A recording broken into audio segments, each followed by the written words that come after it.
page are 123. And 124. Woo! All right. So here's our graphic organizer, and we're just going to write down what we know about place value. Woo, we know so much. So much. Well, let's start with like old school base 10 blocks. If I have this and maybe these, and what about like 3 of these? Oh, yeah.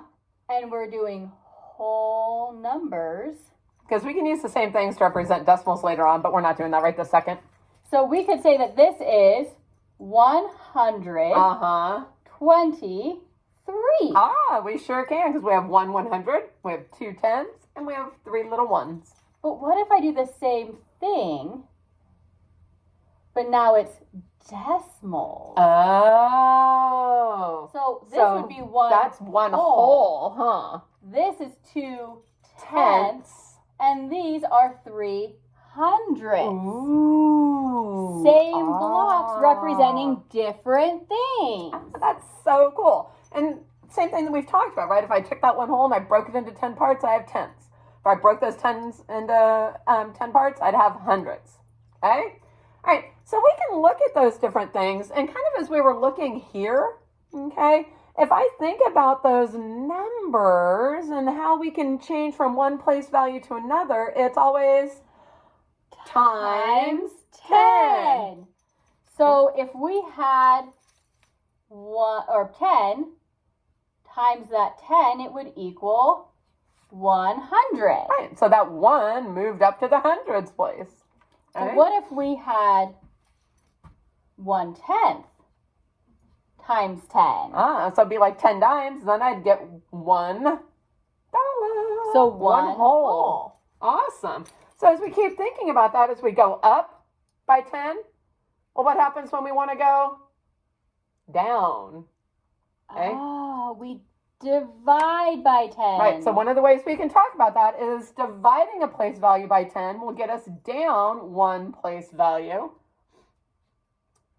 So 10 divided by 10, we moved from the tens place down to the ones place. Isn't this the same thing too as saying 10 times 1/10? It sure is, because multiplying by 1/10 and dividing by 10 are exactly the same. It's awesome. All right, so let's get one more place value example. Let's take 1/10 Ooh. and divide it by 10. All right. Which would equal 100. Awesome. So we went from the tenths place, we divided by tens, we moved it down one spot to the hundredths place. So this next question really ties into everything we just said. It said complete each statement with the phrase 1/10 of or the phrase 10 times. So we have 1/10 is blank of 100th. Well, 1/10 is larger than 100th, so it must be 10 times. Be lazy. There we go. That works. All right, so then we have 100th is blank of 1/10.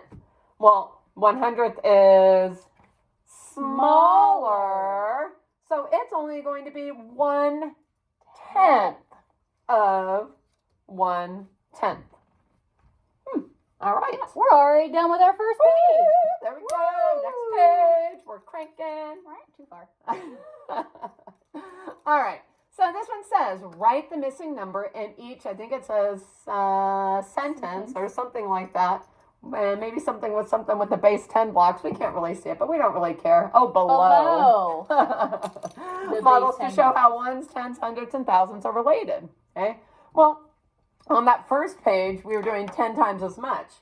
Well, guess which way we're going this way? We're starting big and going smaller, so then it's going to be 1/10 times as much. Good. So we started here with 1,000.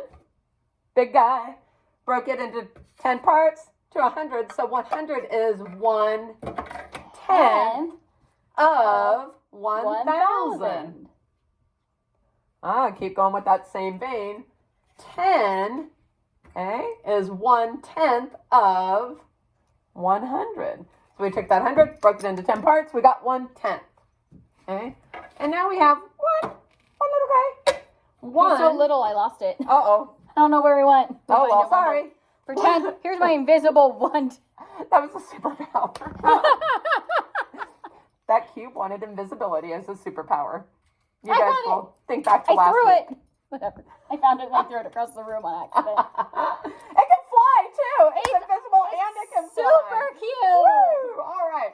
So 1 is 1/10 of 10. Okay? So we took a 10, we broke it into 10 parts, and that's how we got a 1. So we continue with that same vein as now we're looking at breaking that one whole apart. Now this is a whole. Ooh, it's magic. Okay? So if we broke that one whole apart, multiplied it by 1/10, we would now have tenths. So 1/10 is 1/10 of 1. Mrs. Crumb, I'm noticing they're putting a 1 with a decimal point and a 0. Uh-huh. But since there's nothing in the tens place, it must still just be worth 1 It is. whole. So whether that decimal point and 0 are there or not, it's just 1. Okay? Perfect. And now our last one. We have 100 is 1/10 of oh, 10. 10th. There we go. All right. So when we think about how we continue to move down those place values, we multiplied by 1/10, which again is the same thing as dividing by 10. Okay, so 10 up, 10's down, 10's every which way all around. So it says, look at your sentences in problems 3 and 4. So these guys. Oh, yes. Explain how the value of each place compares to the value of the place to its left. Ah, so the place on the left is the higher place, isn't it? Yeah. Okay. So it must be looking for us to say that it is worth 1/10 as much as what was on the left. Absolutely. You think back to what we did in the beginning of this lesson. I know it seems so long ago. We were talking about how the place values on the left were 10 times the ones on the right. So now we're looking at that opposite way. So we're looking at those place values on the right. They are 1/10 as much as those place values on its left, because the left-hand side is bigger. Awesome. That's all they have to do That is. except go and take your exit ticket. Exit ticket.